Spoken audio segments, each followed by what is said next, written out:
menutup kemungkinan anu ngawariskan tanah nubara heula di urang zaman Bung Karno Masya Allah menyatus desa Bang sampai Merauke. Bung Karno mah menyatukan umat, musyawarah jeung para penggede jeung para inohong tokoh-tokoh masyarakat, berbagai lapisanana politikus ekonomi jeung ahli agamana, kiai diajak musyawarah, yuk urang nyatu nya hiji dari Sabang sampai Merauke istimewana Bung Karno. Tapi ku hari berpecah belah. Kuari ge kapan geus hampir memaksakeun sebenarnya per provinsi. Kulantaran naon asah teu kagero kuari. Lamun Aceh kuari geus memecahkeun diri, Papua geus hayang misahkeun diri. Kemudian Banten ge Banten selenting-selentinganan geus hayang misahkeun diri. Kulantaran naon eta? Teu kagero permasalahan naon. Henteu kagero geus dijieun otonomi daerah kuari mah tuh. Pelaksanaan pembangunan kumaha sadaerah-sadaerahna pemasukan gede hebat berdaerah pasukan letik berarti sayana dilaksanakan geus otonomi daerah tapi tetap bae otonomi tinggal otonomi jalan mah tetep renjul bae deuk kumaha deui atuh deuk kumaha deui horenganan sistem nu aya di urang anu teu bagus atawa manusia-manusiana geus bohong kana sistem nu aya geus kudu dikumahakeun. Ieu mah keur nyaritakeun kebangkrutan urang diceplok ku Allah. Komo lamun datang ka lain sekedar mabok, lain sekedar zinah, lain sekedar korupsi, bahkan manehanana kufur teu percaya ka Allah, ieu diceplok ku Gusti Allah. Asal geus kararitu deulekeun cak Allah law nasya'u asabnahum bidzunubin, siksa ku aing teu menutup kemungkinan cara umat nu baheula. Jaga kurang tina siksa Allah, urangna babalik ka Gusti Allah Subhanahu wa ta'ala. Tilkal quratuh kampung tuh, negara tuh, kota allati maradzikruha nu geus dicaritakeun tadi geus kaliwat naqussu alaika kaula nu agung nyaritakeun ka anjeun ya Muhammad Muhammad min ambaiha tina caritaan-caritaan eta negara. Tuh dele ketika di Irak bangkawarah manusia setelah Kangjeng Nabi Adam turun di India, kemudian anak baranakan Kangjeng Nabi Adam teh, kemudian tas Kangjeng Nabi Adam Kangjeng Nabi Idris di Irak dilanjutkan ku Kangjeng Nabi Nuh alaihis. Tilkal qura tuh kampung Irak, tuh negara Irak Utara. Di situlah Kangjeng Nabi Nuh dilahirkan, didinya lah Kangjeng Nabi Nuh dakwah di tengah-tengah masyarakat anu luar biasa biadabna. Didinya maling, didinya zina, saha nu gagah, saha nu menang teu percaya bahwa langit bumi nangieun Allah. Kangjeng Nabi Nuh diutus kita iman ka Allah disangsarikeun. 950 tahun Kangjeng Nabi Nuh umurna 1000 tahun, 950 tahun nu iman eta dakwah. Ya Allah ya Rabbi, urang mah nyeun pondok kakarak 5 tahun nu mondok bae geus frustasi. Urang dakwah nu ngadengekeun bae geus frustasi. Deule Kangjeng Nabi Nuh 950 tahun ngan Kangjeng Nabi Nuh terus bae tabah diusir bala Kangjeng Nabi Nuh. Tidinya instruksi Gusti Allah nyeun kapal Kangjeng Nabi Nuh saling-sarikeun no aya nyeun kapal mah deket laut lain di tengah-tengah negara sia mawana ka ditu kumaha jeung leumpangna kumaha kapal mah aya di laut ceuk Kangjeng Nabi Nuh kulama instruksi ti Gusti Allah lah udah sok Allah-Allahan edan sia mah Nuh geus teu dianggap tapi tetep bae Kangjeng Nabi Nuh terus kesimpulan nama Nuh awas ieu umat geus disiksa saha anu iman kuateun Kangjeng Nabi Nuh dakwah awas siksa ieu mah bakal datang nu iman naik ka dieu naik anak Kangjeng Nabi Nuh opat Yapis Ham nah Kanan nu tilu asup ka laut ka parahu nu hiji Kanan mah henteu anak sorangan Kanan teu percaya ka Abah. Teu percaya ka Abah Nabi Rasul. Ieu urang teh ieu teh turunan tilu-tilu Yapis, Sam, Ham sakitu. Dijelaskan ku Kangjeng Nabi di hadis Bukhari. Yapis bapak orang itu Sam bapak orang itu, bapak orang itu. Jadi orang teh keturunan tilu-tilu Kangjeng Nabi Nuh alaihi salam moal kaluar ti dinya. Arab turunan mah dijelaskan ku Kangjeng Nabi. Arab turunan bapana kadituna ka Kangjeng Nabi anak Kangjeng Nabi eta. Kemudian gatu gaduh naon gatu ngaranna itu Iran, Persia. Ya eta keturunan anak terus kaya Turki, Cina, ieu termasuk urang. Ieu ke urang lamun nyaritakeun hadis Kangjeng Nabi Nuh eta. Jadi kesaturunan-saturunan ka dieu itu. Hiji nu teu iman Kanan, teu daek naik. Kanan ka dieu cak Kangjeng Nabi Nuh, ieu siksa ieu. Lah, siksa di mana? Abi mah naik ka ditu ka tanggal kalapa. Ada liput sia tanggal kalapa ge. Bong, moal mah nya tiba heula ge tilok tanggal kalapa tilok liput ku cai. Ieu mah siksa. Sadunya ieu mah. Moal, kali ge lah ulah mah lamun tanggal kalapa kaliput ulah mah ka gunung. Itu teh iman ngaranna ge. Terus disiksa teh naik di mana Kangjeng Nabi Nuh?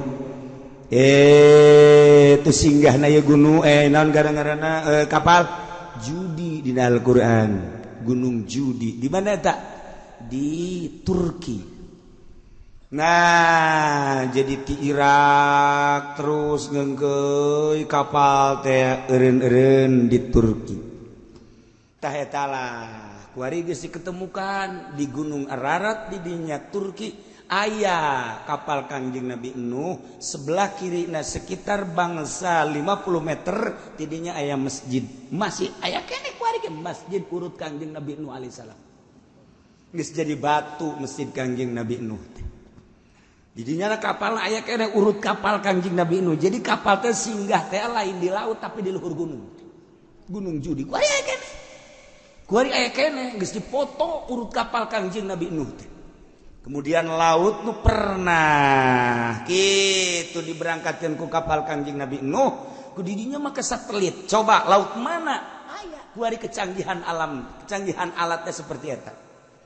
Jadi kuari mah lebar kapal Kangjeng Nabi Nuh, panjang kapal Kangjeng Nabi Nuh diketemukan oleh 4 negara. 1 negara Amerika bersama-sama dengan Arab, nomor katilu Jerman, nomor kaopatna Irak. 4 negara Mesir, 4 negara ieulah anu terus menelusuri tentang kapal Kangjeng Nabi Nuh. Kuari geus dijadikeun kitu mitos. Geus dijadikeun kuari aya kapal Kangjeng Nabi Nuh, masjidna aya urut Kangjeng Nabi Nuh singgah di luhur gunung. Masyaallah. Aya 2 masjid, hiji di dinya, nomor kaduana di Tajikistan. Nah, jadi eta lamun urang ka ditu engke naik ka gunung bakal kapanggih jeung masjid urut Kangjeng Nabi Nuh alaihi salam. Ke lamun urang ka Tajikistan ka ditu ente naik kula balik. Para raih bisa sia di luhur gunung. Aya tapi make kapal heli di sorotan aya. Masyaallah. Terbukti ieu teh orang Amerika ingin membuktikan coba di mana sih kayak Gunung Judi dan di mana sih singgahnya kapal dan bagaimana ditelusuri selama 5 tahun menelusuri eta. 5 tahun menelusuri eta alhamdulillah terbukti.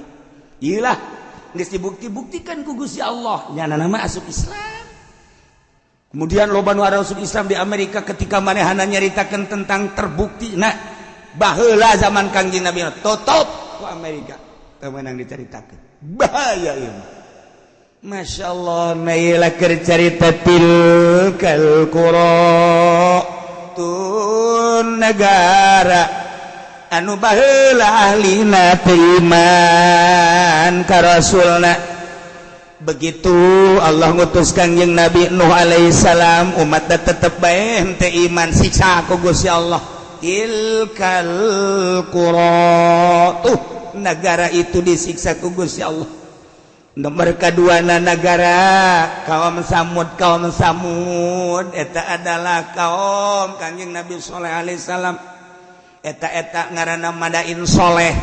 Lamun Kangjeng Nabi nyaritakeun dina kitab Bukhari hadisna aya Batnul Wadi ketika Kangjeng Nabi di Zulhulaifah Kangjeng Nabi teh cicing di Batnul Wadi antara Batnul Wadi jeung Yordan di dinya aya ngaranna Madain Soleh. Lamun dina Al-Qur'an aya surat Hijr eta surat Hijr teh eta tuh di dinya lah disiksa kaum. A'udzu billahi minasy minasyaitonir rajim.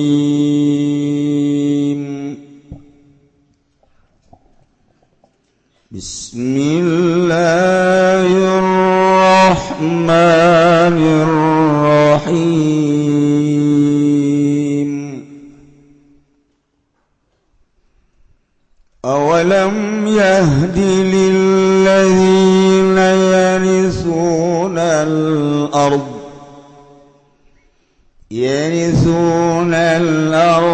min ba'di ahliha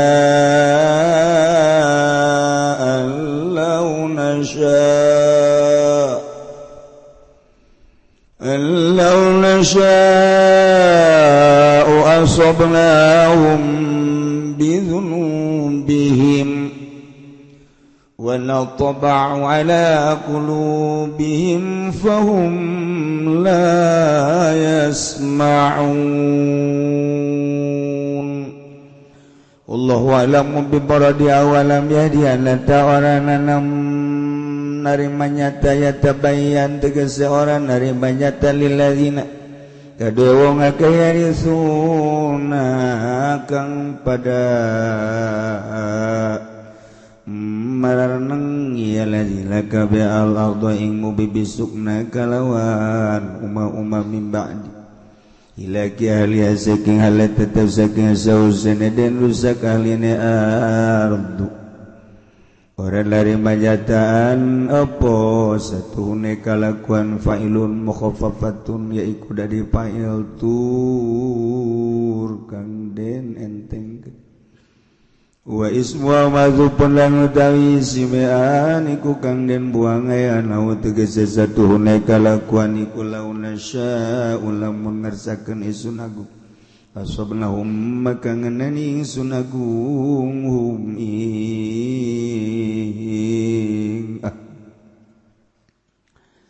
bil azabi kalawan siksa atawa asabnahum maka ngenani ingsun agung hum ing alladzina lilladzina yarithunal ardh bil azabi kalawan siksa bidzunubihim kalawan pirang-pirang dosane alladzina kama asabna min qablihim kaya oleh ngenani ingsun agung saking sadurunge alladzina wal hamzatul lan hamzah fil mawadhi'il arba'ati dalam pirang panggonan kang papat li taubih kumaidakeun kadue taubih ngamameleh wal fawal wa adkhil alaihim lil atfi lan utaifalan wa kang manjingat dasekarone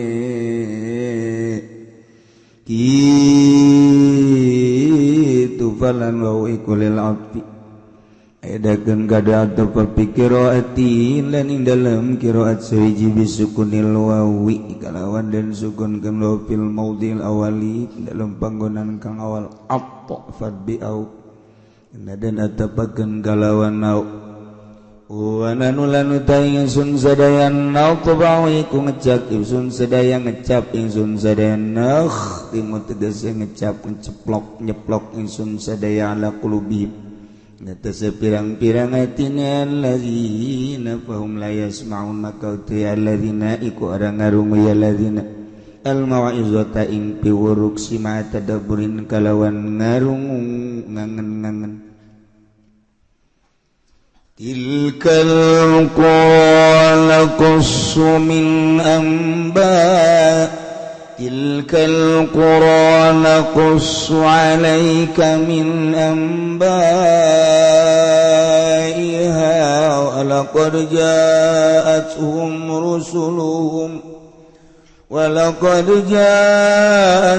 rusuluhum bil bayyinati fama kanu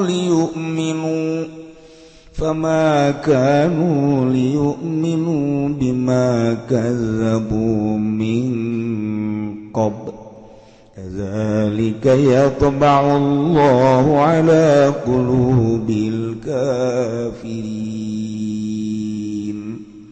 Allah alam bimaradi wa nahnu lan utawi ingsun agung natba'u iku ngecap ingsun agung nakhtimu ewa watil kau te mangkono al qura til kau te mangkono qura al qura sepirang kampung allati maradikruha kang geus kaliwat apa nuture tilkal qurana qusu iku nyaritakeun isun agung alaika ing atase siraya Muhammad wahai Muhammad bin ambaiha saking pirang-pirang carita anane tilkal qura akhbar ya lihat tegese pirang-pirang carita nali qura walaqad jaa jumlahnya kitu teman-teman teka mingal qura rusuluhum apa pirang-pirang utusanane ahlul apa pirang-pirang utusanane tilkal qura bil bayinati kalawan ngagawa sakeh mujizat al mujizat zahirati tegese sakeh mujizat kang zahir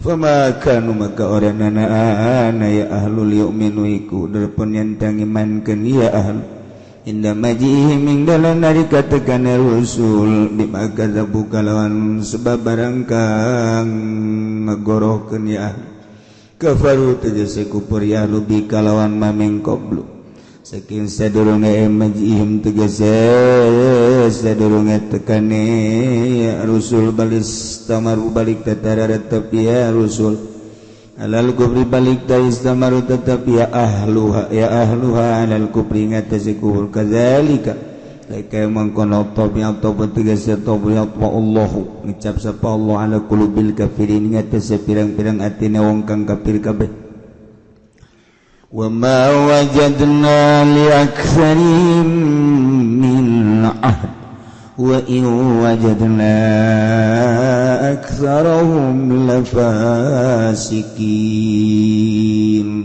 Allah alam bimaradi wa ma wajadna lan ora nemu insun agung li aktsarihim kadoe ake-ake nas anasi tegese manusia min ahdin saking nohoni janji ay wafa imbiadim tegese nohoni kalawan janjine nas kalawan janjine aksar yauma akhdil mitsaqi ing dalam dina ngalap ing janji wa in satune kalakuan mukhaffafatun tainiku mukhaffafah wajarna iku nobo ing sunagung sarau ing akake nas lafasikina ingkang pasek kabeh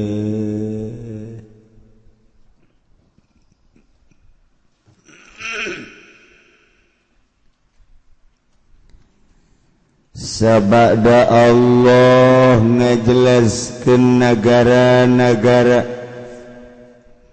nu Allah nyiksa ka negara tersebut kulantaran kaum-kaum teu percaya ka para rasul-rasul nu diutus ku Gusti Allah. Ketika bangkawara kaum hiji negara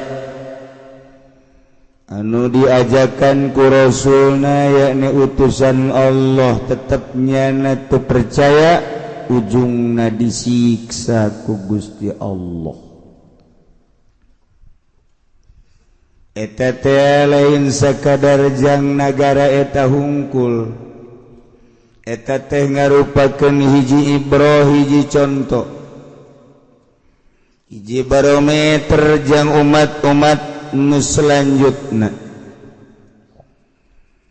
Umat anu selanjutna model urang kuari ngajadi umat akhir zaman, yakni umat Kangjeng Nabi urang Kangjeng Nabi Muhammad sallallahu alaihi wasallam. Teu menutup kemungkinan ketika urang teu percaya ka rasul urang atawa teu nurut kana aturan-aturan rasul urang, Allah tetap bakal nyiksa sakumaha kaum-kaum nu baraheun. Entek ieu ayatna. Awalam yahdi lil ladzina yarithuna al-ard wallahu alam bimaradi. Awalam yahdi Imam Jalaluddin ngajelaskeun yahdi teh tabayan,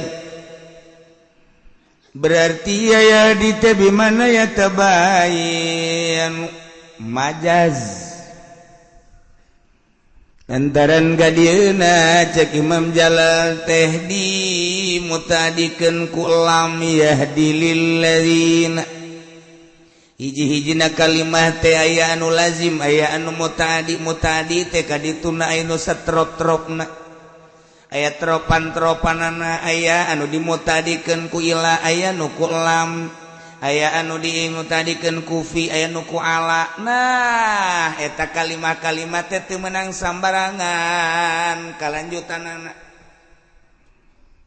lu bantak ngaji teh lain sambarangan ieu santai ngadepong di pondok pesantren aya anu 10 tahun 15 tahun tah deuk datang ka dinya lamun nasoro kabelah dituna ieu mutaadina teh kumaha aya anu binafsihi aya anu bigairihi lamun binafsihi berarti langsung ka ditu ngamutaadikeun teh maf'ul tanpa make huruf aya anu ngamutaadikeunana ieu kudu make huruf dimutaadikeunana kudu kumana kudu ku ala kudu ku fi kudu ku ila dan lain-lain sebagainya kudu ku ba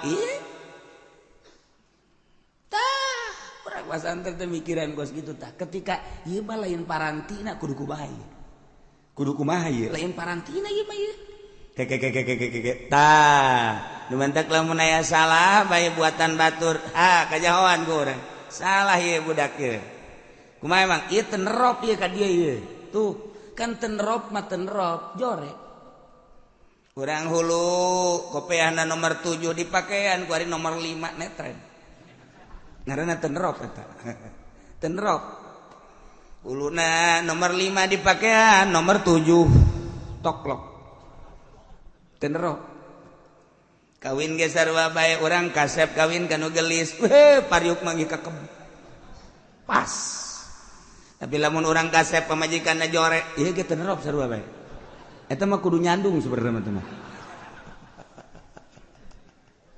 sia masa di hatean bebangun endeup teh ya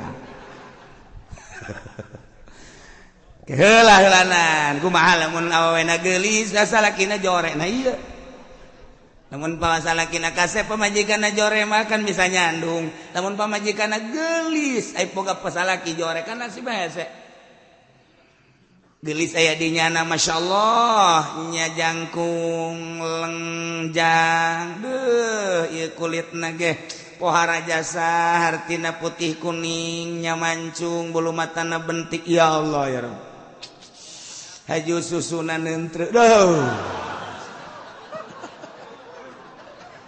aduh tuh aja pengen cenah kolot-kolot ge dehem ai nasib bapan hes ai celeketek boga salakinya hideungnya pendek cekolot baheula mah beke ngaranna eta mah eta hese kan nasib atuh ngaranna ge eta kumaha bantah eta teh tenrop ngaranna nu kasep kawin jeung nu gelis eta mah pariuk mangge kekepas kasep pamajikan jore ya tuh geus nasib geus bae tinggal tungguan di akhirat bae sih lah di dunia ieu moal kebal lah gitu bae moal kebal ge tetep teu tentrem eta aduh Masya Allah karim awalam yahdi lilladzina yaritsunal ard apakah can jelas can nyata ka jelema anu cararicing di muka bumi bisukna nyieun imah nyieun hotel muharajas can jelas kitu mimbadi laki ahli asabada dirusak ahli-ahli bumi kok masih keneh terus bae maksiat can jelas kitu lalakon nu baheula Kangjeng Nabi Nuh alaihi salam umat tadi kumahakeun can jelas kitu coba kaum Samud anu Allah nurunkeun Rasul Kangjeng Nabi Shalih alaihi salam siksa apakah can jelas itu baheula teh kaum Ad diutus ku Gusti Allah Nabi Hud apakah can jelas ka umat-umat nu kuari deuleu nu baheula zaman Kangjeng Nabi lu tali salam umat tak kumaha jeung nabi-nabi nu lainna tadi dijadikan barometer sih awas cak Gusti Allah encan jelas gitu hei khususna ke ahli Mekah encan jelas gitu hei ka para kafirin santerona khususna ahli Mekah atau kafirin atau kuari maka orang Indonesia nu dipimpin ku presiden anu paling urusan dunia masalah emang kenyataan pas gitu presiden orang tetap aku hei bangsa Indonesia cek Gusti Allah loba teuing sa Indonesia mah hei 10 Jawa bating hei saprovinsi Jawa Barat gede teuing hei Banten sabanten guys cukup sabanten malah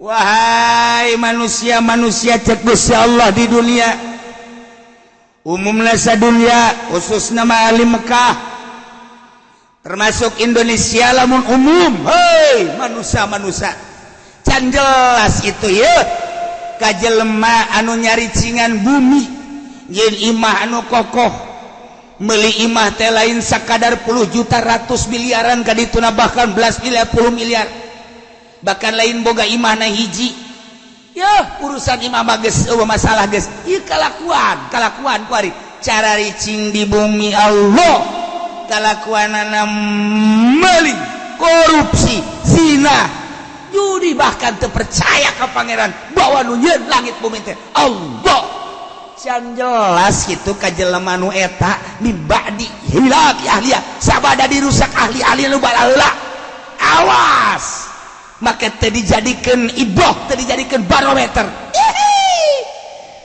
allau nasya'u asabnahum bihurubihim kaon sia lamun aing ngersakeun sarua aing nyingsa asia sakumaha ku dosa-dosa sia lamun sia dosana zina sarua jeung umat Kangjeng Nabi Lut ngadumling moal henteu ku aing siksa seperti Kangjeng Nabi Lut umatna lamun sia buang kawarah ka Gusti Allah ka ajak Allah deuleu kaum Samud deuleu kaum Ad teu saeutik nu ku aing baheula teh disiksa terus-terus ieu ku hari Indonesia sia kades mabok ambalaya di Indonesia awas ya cak Gusti Allah zina kuari mage sambalaya menutup kemungkinan lau nasya'u asabnahum bidzunubihim isai sarua jeung umat baheula maling korupsi terus bae awas lau nasya'u asabnahum bidzunubihim mentek memehna ku Gusti Allah kuari dipanaskeun heula awas baheula teh kaum Adban nu dibere panas teh 3 tahun teu hujan 3 tahun bayangkeun 3 tahun teu hujan hese ka dieu ka ditu tatangkalan geus tandus 3 tahun atuh hujan batla luar biasa turun Rasul diturunkeun ku Gusti Allah Kangjeng Nabi Hud alaihissalam dakwah bejakeun Hud ka umat lamun hayang subur mahmur lah jinawi percaya na ulah ka batu nyembah na ulah ka makhluk coba kaing gitu bejakeun dakwah Kangjeng Nabi Hud terus-terusan dilelewe ku umatna terus bae dilelewe saeutik pisan nu iman ka Kangjeng Nabi Hud wanas makin menjadi-jadi diutus salah seorang ka Baitullah datang ka ditu ka Baitullah nu kamari didongengkeun teh ayalah kiriman teh mega mendung wah bararungah majar teh bakal hujan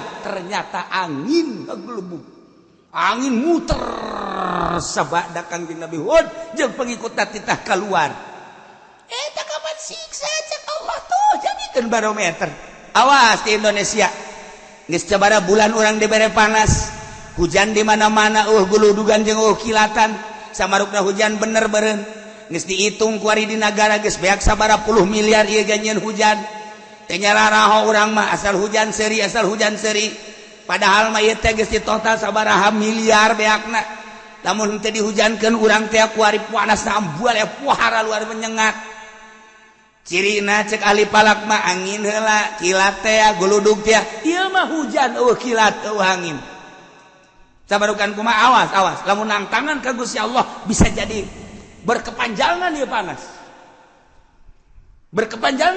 Tangerang geus kekurangan cai pasokan air anu bakal ka Jakarta teh anu geus ka Jakarta ditutup lantaran untuk wilayah Tangerang ge kekurangan Serang geus kekurangan cai ku ari mah kamari iya rong Purwakarta di Purwakarta geus batela kurang cai Karawang ge lamun teu ngandalkeun Jatiluhur mah geus eueuh cai Allah mah maha kawasan ke kumaha meureun ke sanajan aya Jatiluhur teh wallahu alam ngan tetep bae urang ngadoa mah tetep ngadoa bae ngan ieu disiksa mah babari jasa teu puguh teu karu sadane macet siksa teh Allah da kumaha coba ieu terus urang ka Jawa Tengah ka ditu kurang moga informasi di Yogyakarta geus parah jasa eueuh cai tapi ieu urang masih kene leha-leha kene zina nu mabok pemerintah korupsi terus bae nang tangan Allah awas berkepanjangan ieu kena ditegor ku Gusti Allah awas mentak lobakeun lah istighfar ka Gusti Allah Subhanahu wa taala awalam yahdi apakah can jelas lilladzina yarithunal arda ka jelema nu nyicingan bumi ieu nu mantak Gusti Allah teh make bahasana yarithunal arda make yarisu mah tina warasa yarisu eta makan ngawaris aya ngawaris mah berarti kapan aya nu diwaris lamun bapa ngawariskeun ka anak aya anak dua anak mah meureunanan ka incu lamun incu anak eueuh aya meureun dulurna mamang teh uwa teh nah eta ngaranna ngawaris ieu ge ku bangkawara amat sia cicing di alam dunia na nangieun Allah sia ngawaris ka umat nu baheula zina sia ge kunaon zina deui bae nu baheula mabok sia kuari kunaon mabok nu baheula maling sia kuari kunaon maling maka mantak make bahasana yarisunal ardo pohara lamun dibongkar sakalimat na Al-Qur'an urang mangkat bulu dikiekeun dikitukeun urang mah maca anana bae ge kuari ge sararese ngadengekeun ge cangkeul padahal mah kurang kumaha kopi geus ngarokok geus bubur geus segala wuduk segala tetep bae ku ngadengekeun cangkeul geus neuleuh deui ka jam bangun dek demo teh ka aing sia aduh Gusti Allah enteuh ngeta mun boga janji meureun deui jam ieu janji aing jeung jahe tuh ieu bahasa yarisuna sia cicing neruskeun lalakon umat nu baheula zina disiksa umat nu baheula mabok disiksa ku Gusti Allah umat nu baheula maling disiksa ku Gusti Allah umat nu baheula kafir disiksa ku Gusti Allah awas sia ngawaris nu baheula sarua sia ge ku aing disiksa deui geus kasaksian ku urang kamari ieu tsunami 200.000 manusia asahina jasa mobil single yang imah bangunan single lenceng asahina jasa kabeh dunia jeung manusia seusina asahina urang neuleuh tsunami gempa Yogyakarta tsunami Pangandaran gempa Sukabumi Gunung Galunggung Yogyakarta gunung deui kuari ke batuk-batuk bae gunung deui sarua bae tegoran ti Gusti Allah ieu teh ulah kejadian alam sakumaha nu kamari dicaritakeun ieu teh tegoran ti Gusti Allah kuari panas tegoran ti Gusti Allah ayo sia Presiden Jokowi nek merubah tentang perekonomian sia nek beralih nu tadina Amerika kuari dek diasupkeun Hong Kong Cina kuari sia dek diasupkeun Cina kuari berangkat ya negara teh hayo sia Amerika tetep bae terus mendesak Cina geus diasupkeun ka urang geus dibuka lebar-lebar asup ka urang sementara jeung Amerika ge can selesai dolar ditaekeun ku Amerika tina 9 naik 10 naik 11 naik 12 naik 13 kuari geus 13,9 geus 14 ayo sia udah-udagan jeung aing berangkat sia Cina cek Amerika perang Cina jeung Amerika di negara urang ti perekonomian urang teh naon urang mah teh naon kok jadi kos kieu sih kok jadi kos kieu sih kok beusi meuli 2.000 ngajual guru 1.000 kok beusi meuli 3.000 dijual 2.000 atuh ieu mah bebeakan ka kolor-kolor ieu mah lain gulung tiker gulung balik ieu mah tidak kumaha aja bayu perang urang teh nyaho bangsa Indonesia mah kulantaran bodoh atuh susurian bae bodoh orang Indonesia mah teu nyaho naon ieu teh keur perang Cina jeung Amerika di bidang perekonomian kulantaran perekonomian jadi tombaknya tolak ukurna perpolitikan teh jalan perpolitikan di urang teh teu stabil deuk kabangun kumaha lamun perekonomian macet ku ari Cina kakarak dibuka asuplah ka urang produksi encan Amerika dikatukangkeun sedangkeun bahan baku beulianana kudu make dolar taekeun sia ku aing kaudag moal ku sia sementara hitung-hitunganana ahli ekonomi di urang teh encan mampu kos kieu lah keberadaanana deuk kumaha sedangkeun jelema nyieun pabrik di depan eta teh make duit negara sekian triliun nah perpajakanana terus melambung teu kaudag kunyana lantaran nyana teh pajak tanah pajak bangunan pajak ekspor impor ieu teh kapan kudu dipenuhi sementara dolar naik bahan baku kudu dibeli ku dolar Cina nyerang ka urang ieu da kumaha ieu produksi teh aing balik ka Singapura teh saeutik anu boga karyawan 8.000 nyesa tinggal 2.000 nu boga karyawan 20.000 nyesa tinggal 5.000 tinggal bangsa Indonesia nu teh nyaon kieu amat sih demo ka mana oh pelindung di urang mah demo teh urang demo ka DPR lagi keur puyeng aing boro-boro siap aing sarua bae ieu nah ieulah keberadaan Indonesia seperti kieu nah hakikatna menang Allah keur dicoba heulana urang mencari teh hakikat syariatna aturanana Jokowi nu boga kuari keur diresapel kumaha perbaiki hayo coba menteri poh ieu ganti itu bakal gitu-gitu kayaknya nemandak Habibie ngomong terpuruk sepanjang sejarah Indonesia perekonomian saat ini lain cak aing cak Habibie kamari Habibie datang ka dia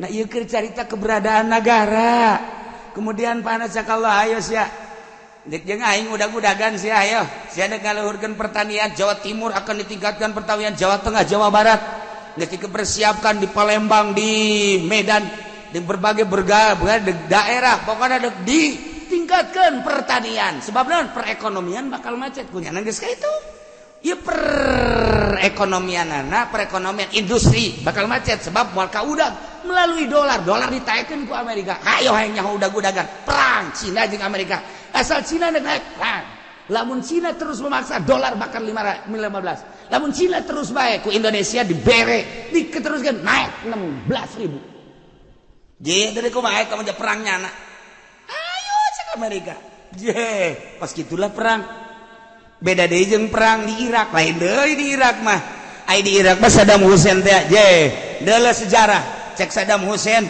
menyaing teu mampu sih kok transaksi make kitu hilang dolar bae ku ini ditaekeun Islam teh dolar ku ari teu bisa transaksi di Irak meuli minyak kudu make dinar meuli minyak kudu make dirham uang Iran kitu kene sepakat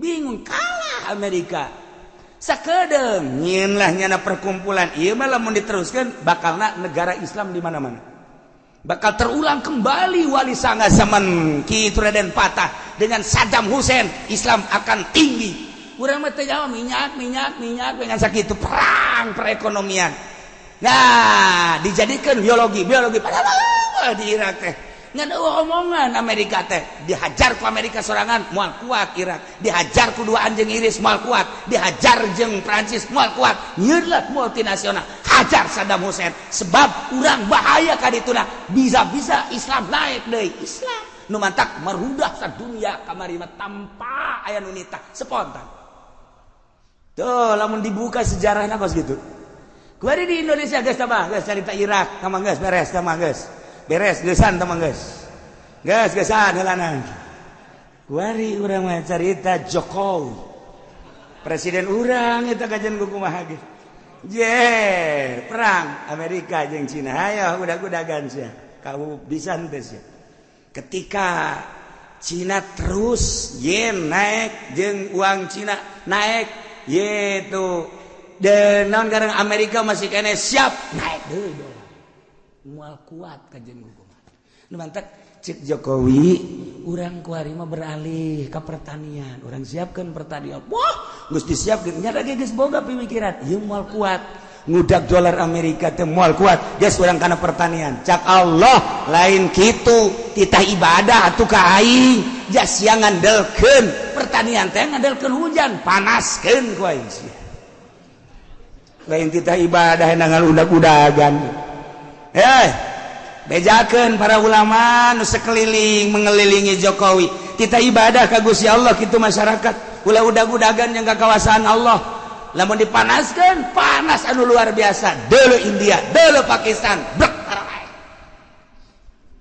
di tropis tinggal tropis Allah maha segala-galana awalam yahdi apakah teu jelas ka jelema anu seakan-akan mempusakai bumi cicing teh nyana jadi warisan dianggap pusaka bisukna cicing imah-imah sangeunahna bae sabada dirusak ahlina nu baheula encan jelas Allahuna sya'u lamun teh mah kaula ngersakeun asobnahum kaula ge bakal ngeunaan ka manehna siksa ku sebab dosa-dosa nawas wa natba'u ala qulubihim fahum la yasma'un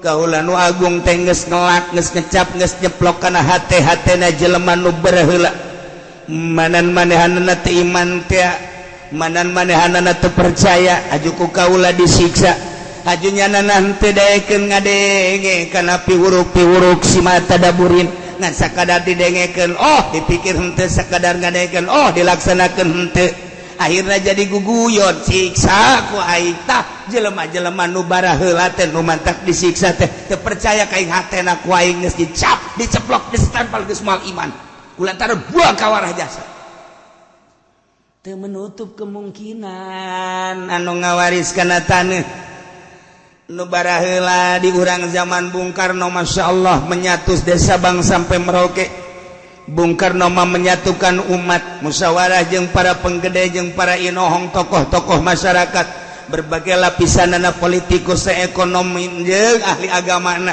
kiai diajak musyawarah yuk urang nyatu nya hiji dari Sabang sampai Merauke istimewana Bung Karno tapi ku hari berpecah belah kuari ge kapan geus hampir memaksakeun sabenerna per provinsi kulantaran naon asah henteu kagero kuari lamun Aceh kuari geus memecahkeun diri Papua geus hayang misahkeun diri kemudian Banten ge Banten selenting-selentinganan geus hayang misahkeun diri kulantaran naon eta teu kagero permasalahanna naon henteu kagero geus dijieun otonomi daerah kuari mah tuh pelaksanaan pembangunan kumaha sadaerah-sadaerahna pemasukan gede hebat berendaerah pasukan letik berarti saaya-ayana dilaksanakeun geus otonomi daerah tapi tetep bae otonomi tinggal otonomi jalan mah tetep bae renjul bae deuk kumaha deui atuh deuk kumaha deui horenganan sistem nu aya di urang anu teu bagus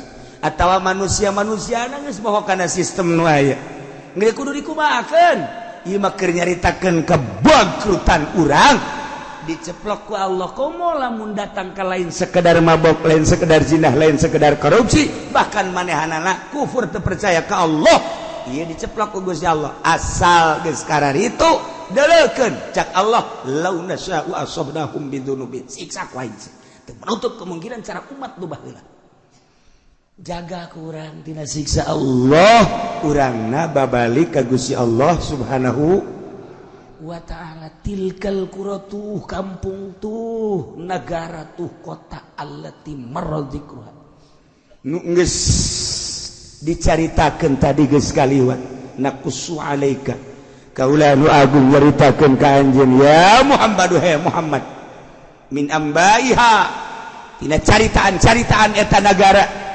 tuh deuleu ketika di Irak bangkawarah manusia setelah Kangjeng Nabi Adam turun di India kemudian anak baranakan Kangjeng Nabi Adam teh kemudian tas Kangjeng Nabi Adam Kangjeng Nabi Idris di Irak dilanjutkan ku Kangjeng Nabi Nuh alaihis tilkal qura tuh kampung Irak tuh negara Irak utara di situlah Kangjeng Nabi Nuh dilahirkan di dinya lah Kangjeng Nabi Nuh dakwah di tengah-tengah masyarakat anu wah luar biasa biadabna didinya maling, didinya zina, saha nu gagah, saha nu menang tu percaya bahwa langit bumi nangieun Allah. Kangjeng Nabi Nuh diutus kita iman ke Allah disangsarikeun. 950 tahun Kangjeng Nabi Nuh umurna 1000 tahun, 950 tahun eueuh nu iman eta dakwah. Ya Allah ya Rabbi. Urang mah nyeun pondok kakarak 5 tahun eueuh nu mondok bae geus frustasi. Orang dakwah nu ngadengekeun bage geus frustasi. Deuleu Kangjeng Nabi Nuh 950 tahun eueuh ngan Kangjeng Nabi Nuh terus bae tabah diusir bala Kangjeng Nabi Nuh. Tidinya instruksi Gusti Allah nyeun kapal. Nyeun kapal Kangjeng Nabi Nuh. Saling-sarikeun. Nuh, aya nyeun kapal mah deket laut, lain di tengah-tengah negara. Sia mawana ka ditu kumaha jeung leumpangna kumaha? Kapal mah ayana di laut. Cek Kangjeng Nabi Nuh kulama instruksi ti Gusti Allah lah udah sok Allah-Allahan edan siapa Nuh geus teu dianggap tapi tetep bae Kangjeng Nabi Nuh terus kesimpulan nama Nuh awas ieu umat deuk disiksa saha anu iman kuateun Kangjeng Nabi Nuh dakwah awas siksa ieu mah bakal datang nu iman naik ka dieu naik anak Kangjeng Nabi Nuh opat Yapis ham nah Kanan nutilu asup kalau ka parahu nu hiji Kanan mah henteu anak sorangan Kanan teu percaya ka Abah teu percaya ka Abah na bade rasul ieu urang teh ieu teh turunan tilu-tilu Yapis ham sakitu dijelaskeun ku Kangjeng Nabi di hadis Bukhari Yapis bapak orang itu Sam bapak orang itu, Ham bapak orang itu. Jadi orang teh keturunan tilu-tilu Kangjeng Nabi Nuh alaihi salam moal kaluar ti dinya. Arab turunan dijelaskan ku Kangjeng Nabi. Arab turunan bapana ka dituna ka Kangjeng Nabi anak Kangjeng Nabi eta. Kemudian ngatu kadu naon gatu ngaranna itu Iran, Persia. Ya eta keturunanna terus ka Turki, Cina, ieu termasuk urang. Ieu ke urang lamun nyaritakeun hadis Kangjeng Nabi Nuh eta. Jadi kesaturunan kadi itu. Hiji nu teu iman Kanan, teu daek naik. Kanan ka dieu cak Kangjeng Nabi Nuh, ieu siksa ieu. Lah, bah, siksa di mana? Abi balik naik ka ditu ka tanggal kalapa. Ada liput sia tanggal kalapa ge. Bong, moal mah nya tiba heula ge tilok tanggal kalapa tilok liput ku cai. Ieu mah siksa. Sadunya ieu mah. Moal, bah. Kali ge lah, kula mah lamun tanggal kalapa kaliput kula mah ka gunung. Satu teh iman ngaranna ge. Terus disiksa teh naik. Di mana Kangjeng Nabi Nuh? Tu singgahna ye gunung naon gara-garana kapal Judi di Al-Qur'an. Gunung Judi. Di mana eta? Di Turki. Nah, jadi di Irak terus ngeungkeun kapal teh eureun-eureun di Turki. Tah eta lah kuari geus diketemukan di Gunung Ararat di dinya Turki aya kapal Kangjeng Nabi Nuh sebelah kirina sekitar bangsa 50 meter di dinya aya masjid masih aya keneh kuari ge masjid urut Kangjeng Nabi Nuh alaihi salam geus jadi batu masjid Kangjeng Nabi Nuh di dinya kapal aya keneh urut kapal Kangjeng Nabi Nuh jadi kapal teh singgah teh lain di laut tapi di luhur gunung Judi kuari aya keneh kuari aya keneh geus dipoto urut kapal Kangjeng Nabi Nuh teh. Kemudian laut nu pernah kitu diberangkatkeun ku kapal Kangjeng Nabi Nuh ku didinya mah ke satelit. Coba laut mana? Aya kuari kecanggihan alam, kecanggihan alatnya seperti eta. Jadi kuarimal lebar kapal Kangjeng Nabi Nuh, panjang Kangjeng kapal Kangjeng Nabi Nuh diketemukan oleh 4 negara. 1 negara Amerika bersama-sama dengan Arab, nomor katilu Jerman, nomor kaopatna Irak.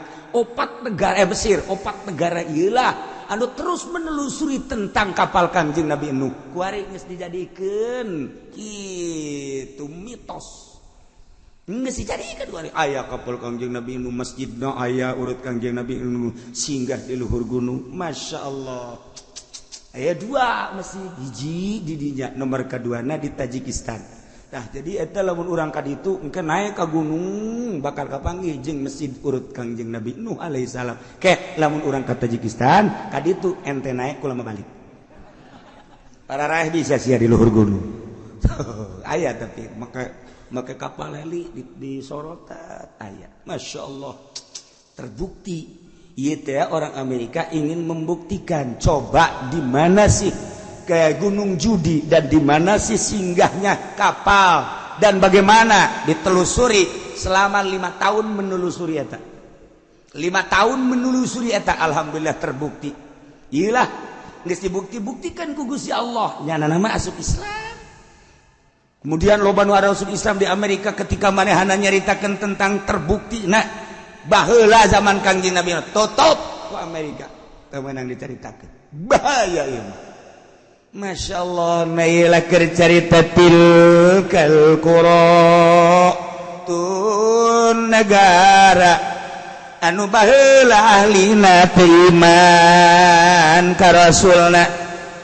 Begitu Allah ngutus Kangjeng Nabi Nuh alaihi salam, umatna tetep bae henteu iman, siksa ku Gusti Allah. Tilkal qura, negara itu disiksa ku Gusti Allah. Nomor keduana negara kaum Samud eta adalah kaum Kangjeng Nabi Shalih alaihi salam. Eta ngaranna Madain Soleh.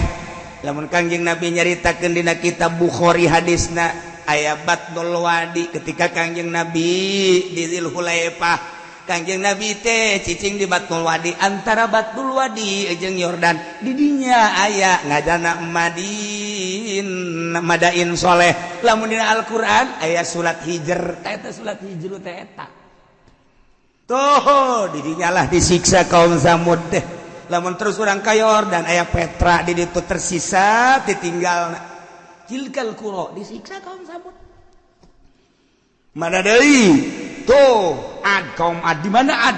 Kaum Ad teh antara suhu di Arab Madinah, antara Madinah jeung Yaman. Belah ditu aya Ahqaf karana mantak dina Al-Qur'an aya suratul Ahqaf. Ahqaf eta dataran luas, dataran pasir. Urang mah nyebutna gurun pasir, Sahara ngaranna. Ahqaf teh lamun urang dina Al-Qur'an suratul Ahqaf, Yaman.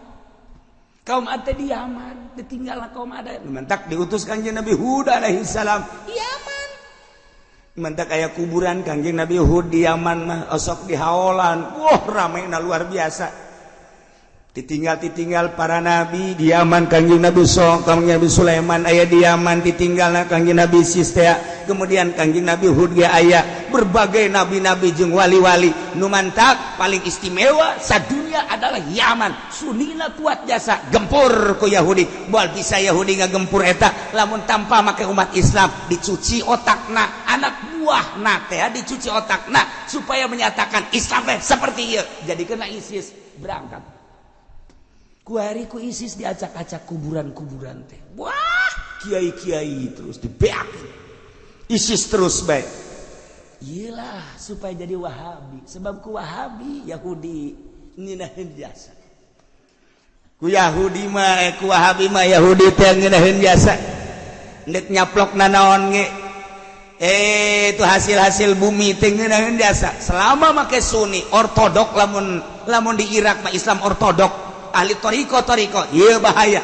Urang teh teu meunang nyaritakeun tentang tuh Tuan Abdul Qadir. Urang teu meunang nyaritakeun tentang Kangjeng Nabi urang teu meunang nyaritakeun tabaruk. Yahudi teh ngaulahkeun hese ku Yahudi mah melalui Wahabi. Kos kitulah kuari asup ka Indonesia Wahabi, Syiah asup. Mentak lobalah pertanyaan-pertanyaan mahasiswa. untuk mempertanyakan kebenaran kewalian Maulana Hasanuddin, mempertanyakan kebenaran kewaliannya Syekh Yusuf, mempertanyakan kewaliannya Syekh itu Asnawi, mempertanyakan kewalian Wali Sanga. Ketika orang nyaritakeun nyana wali, apa dasar kewalian? Coba lamun tahun-tahun sabaraha naon ditinggalna. Nah, ketika orang nyaritakeun Cirebon, Syekh kitu Syarif Hidayatullah dideuleu ku urang keramikna, dideuleu ku urang potongan bangunanana, ieulah ngajadikeun mitos bakal didinyalah bakal kanyahoan tahun sekian maka dengan ayana kos kitu jelaslah kewalian Syekh Syarif Hidayatullah dihancurkeun kunyana supaya anak incu urang ulah bisa nyaritakeun deui.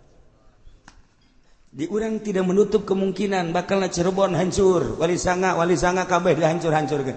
Banten ge dihancurkeun. Supaya kuari mah urang masih kana bisa nyaritakeun, engke bukuna bakal dibeakeun kabeh beuleuh. Rencana Yahudi seperti eta. Ulah sampaikeun ka nyaritakeun karuhun-karuhun kewalian. Ieu nu mantak jadi kekuatan Islam teh. Nu mantak kuari Arab teu kuat teh lantaran naon? Lantaran nyana geus teu nyaritakeun. Di mana makom Siti Khadijah kuari geus teu kadeuleu? Di mana ditinggal Kangjeng Rasulullah geus teu kadeuleu? Malah kuburan Kangjeng Nabi ge deuk dipindahkeun. Ya teh Yahudi. Ya Wahabi nurut bae deui. Nya kumaha coba ieu? Nah, mantap kuari digempur memeh Mekah jeung Madinah. Kangjeng Nabi nu bakal diacak-acak engke Yaman heula, sebab di Yaman lah loba ditinggal ahli sunnah wal jamaah nabi-nabi. Irak geus hancur, kuari Yaman dihancurkeun. Engke terus tas Yaman bejana ka Indonesia. Moncongna geus dikieukeun tah. Di Australia moncong geus dikieukeun. Tepat Cikupa. Geus diukur kunyana, dikacikupakeun bae ka jansakeun aya citra. Aya anu ngabisiki, coba cenah ka Puri, ulah Puri mah eueuh teh mah Puri mah. Puri mah aman eueuh nu zina, eueuh nu mabok. Eueuh di dinya mah. Aya ge anu eta doang ngeusian 50. Ka ieu di urang teh geus di berbagai sektor di luhur geus diisi ku Wahabi mun hayang nyaho. Di kepemimpinan Jokowi ieulah kadeuleu rapuhna, nu mantak dipaksakeun lah NU dengan agil sirot kudu naik nih. Sadajan sabaraha miliar kudu bae. Urang lamun nyaritakeun kitu bakal ngabukakeun tentang keberadaan Indonesia. Kunaon sih bisa memaksakeun aya bergaining jeung ieu. Sebab naon keur memperjuangkeun kewahabian jeung kesyiahan. Dicaritakeun soge maksudna kumaha hati-hati ka hareup. Lain lalaga dieu mah. Terus dipaksakeun padahal mah NU mah lain kos kitu kuduna atuh. Tipe NU mah lain kos kitu kudu tawadu. Kuari ge tawadu, ngan tawaduna kuari mah tawarna duit. Jadi lain tawadu asli. Nah ieu kuduna aslina NU mah tawadu DP. Kok kuari main kos kitu. Lain sekedar lain nyaritakeun tentang keaiban NU, tetapi keberadaan NU seperti etalah dipaksakeun kajen kumaha ge sebab naon aya nu diperjuangkeun di tubuh pemerintahan supaya sunni rusak. Dihancurkeun lalaunan. Wow. Leuwih jeli ahli-ahli Allah amanta kabeh blut pigideg bae. Tapi babi nu sajana nu nyarahun gide kumaha ka hareupna ai kula mangan sakadar lah atuh nyaritakeun keberadaan kos kieu bae sakadar supaya nyaho bae abeh urang hati-hati anak urang pasantren-pasantrenkeun si hade abeh engke tetep bae kuat perang masalah geus wih cenah kieu perang masalah dia perang paeh teu perang paeh ye ulah kitu cenah kieu kula can kawin-kawin heula sia deula saya mikiranna kitu bae sih mikiran hulu nu leutik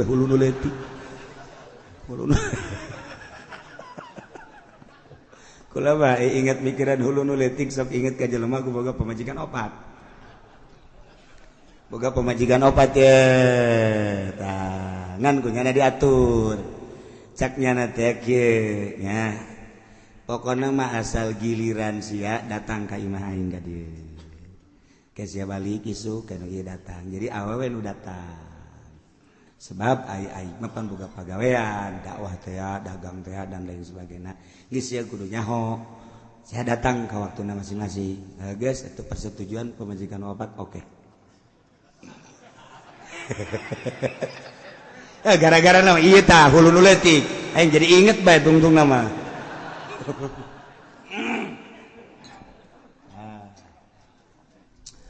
Geus kitu paringana barang-barang penting teh pada nu datang ieu penting ieu ya. Ku jadi telepon ge teu datang. Geus kajeun lah penting ieu teu datang. Penting kadua giliran nu anu biasana nu kadua ieu. Teu datang deui bae. Sial aing pargel kieu teu datang cek nya teh.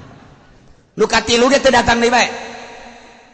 Majikan nu kaopat bebereun datang teu datang deui bae. Masya Allah cek nya isi kunaon kieu teh. Opat mah udah datang hiji-hiji aja salarial jasa langsung nyono pas nu ngariung di lembur eta nu ngariung kabeneran nyana titah nyambut nyana dulur-dulur sadaya geus esi nyambut na manusia ngan nyana nyelipkeun urusan nyana itu biasa tanya ki pudol emang kitu penceramah nyana nyelapkeun urusan nyana cak nyana teh ya kula mah urusan sambutan mah geus beres nya ngan ieu mah kieu saeutik mah dulur horenganan eta pamajikan ngaladenan salaki ganjaranana sarua jeung ngabunuh Yahudi 70 lamun pamajikan ngaladenan salaki berarti sarua jeung jihad fisabilillah ngabunuh pamajikan 70 beuh eta lamun sakali lamun salila hirup berarti alajur kabeh Yahudi. Ieu mah keur carita gede jasa ganjaranana. Eta pamajikan wafat ngadengekeun BKB di Majaheun nya horeng gede tah ganjaranna. Geus we balik ka imah tah pamajikan datang. Assalamualaikum. Waalaikumsalam. Dia datang ye. Naon? Kula mah kabita ngadenge tadi kakak nyarita. Cek cenah ieu 70. Cek ganjaranana. Atuh ayo rasa sarere. Beres lah kula mah lantaran ieu mah tuh geus beres kula balik geus saboda teh balik mah balik teu kebal datang deui nu hiji deui. Waalaikumsalam. Naon ya kade tadi kula ngadenge cenah 70 sarua jeung mehan Yahudi. Heuh bener atuh kula mah lah ieu mah hitung-hitung jihad bae hayo geus beres nu kadua balik nu katilu datang deh. Waalaikumsalam. Aya naon ieu penting-penting ada kula ngadenge tadi kabita ajaknya na sarua jeung ngabunuh 70 Yahudi kula ge hayang hayo atuh hayo berangkat deui beres eta nu kaopat dipaksakeun ku nyana aju ngomong jaknya na beuh horeng lain Yahudi nu paeh aing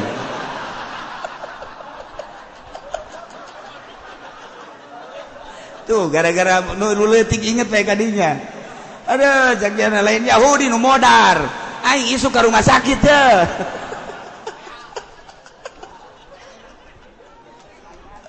Masya Allah karena geus teu kudu obat-obat hiji bae urang nu teratur ngan lamun hiji kurang ya dua lah masalah lah gitu. Ngan nu teratur rasa penting dihijikeun gitu atuh teu mah modarnya na tuh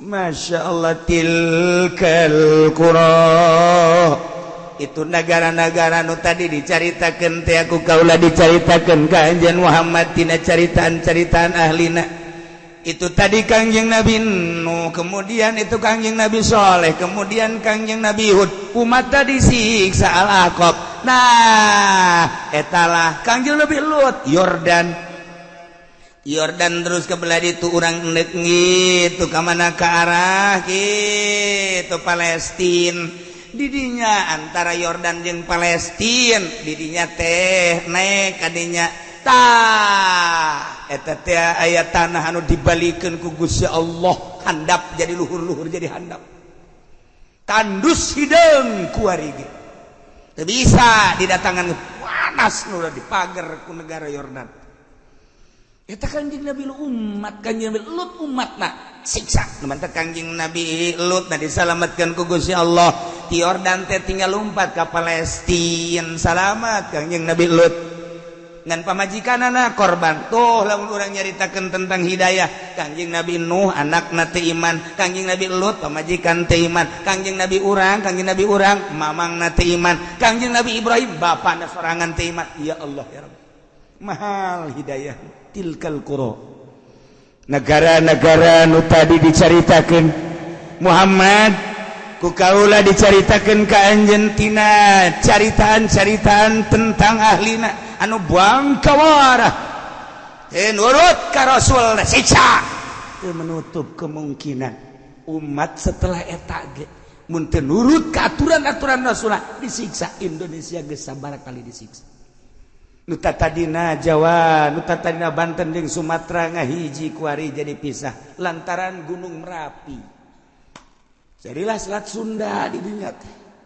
eta teh siksa terus datang ka dieu ka mau tsunami teh anu mun Quran kuari eta teh siksa masyaallah kan geus sabaraha ieu urang jutaan manusia nu tersiksa kok teu dijadikeun barometer teu dijadikeun ibrah si ku urang teh jadikeun apakah can jelas kitu umat nu baheula disiksa tanjakeun kuari nu Batak Tasikmalaya Galunggung disiksa tanjakeun kunaon eta kredit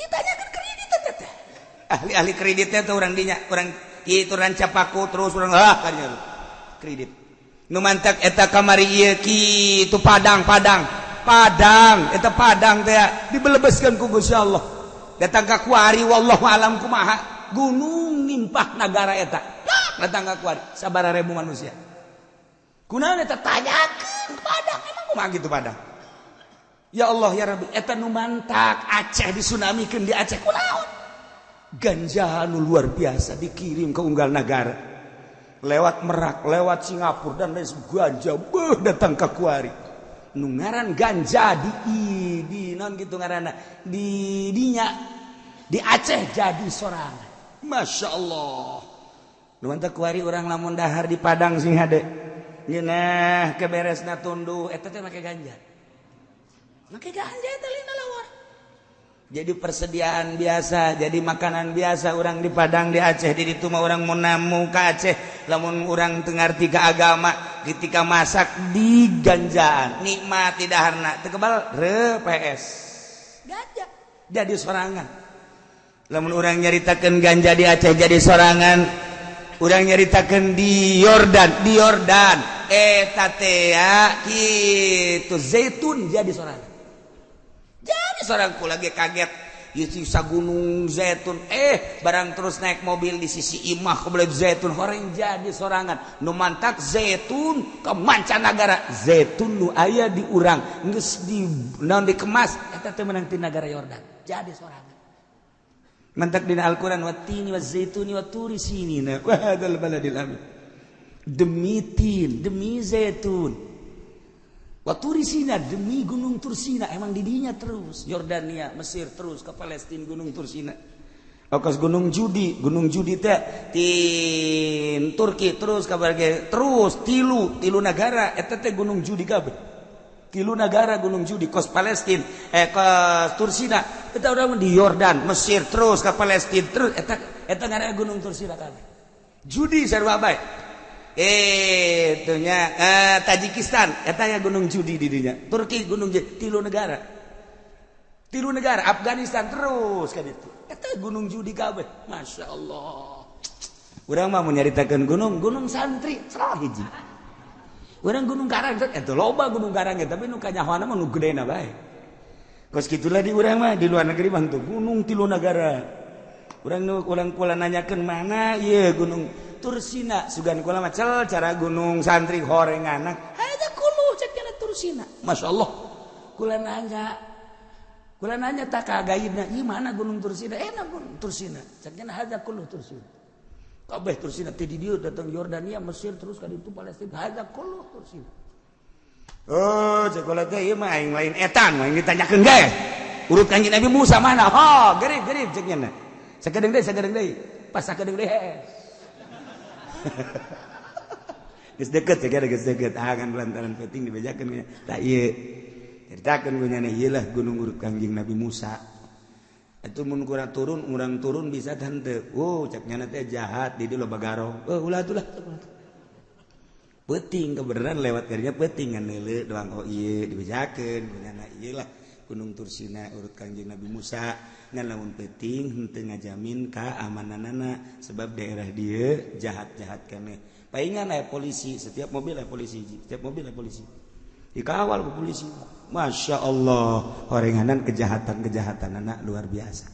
Tilkal qura tuh negara-negara ieu cerita negara-negara anu ku Gusti Allah dicaritakeun ka Kangjeng Nabi urang anu diturunan rasul-rasul urang mah jauh teuing urang nyaritakeun negara urang bae tuh Aceh jadikeun ku maneh contoh tuh Tasikmalaya jadikeun contoh kitu Sukabumi jadikan contoh tuh Padang jadikan contoh kadek ulah datang tai goyang tuh Yogyakarta kudu kumaha tuh iman ka Allah subhanahu wa ta'ala lobakeun takarrub tafakkur ka Gusti Allah Masya Allah walaqad ja'atuhum rusuluhum bil bayyinati wallahu a'lam